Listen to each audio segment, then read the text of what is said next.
Ez da tresna ekonomiko bat soilik, bada ere, baina moneta soziala da, ez? Eta balio batzuk ditu. Eta proiektu honekin bat egiten duenak balio horiekin bat egin beharko du.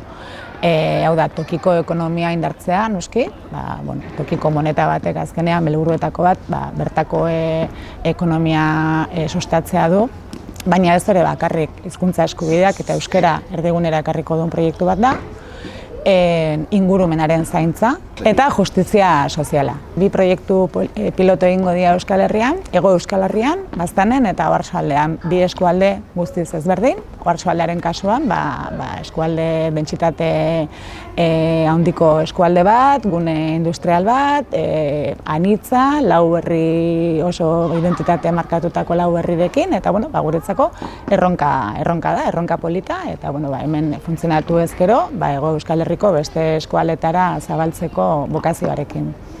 Jende animatuko nuke azkenean bakoitzaren ekarpen txiki horrek pixkanaka gizartea eraldatu dezakelako, ez? Eta balio hauekin bat egiten dugun orok gure granitoa jartzeko proiektu honetan.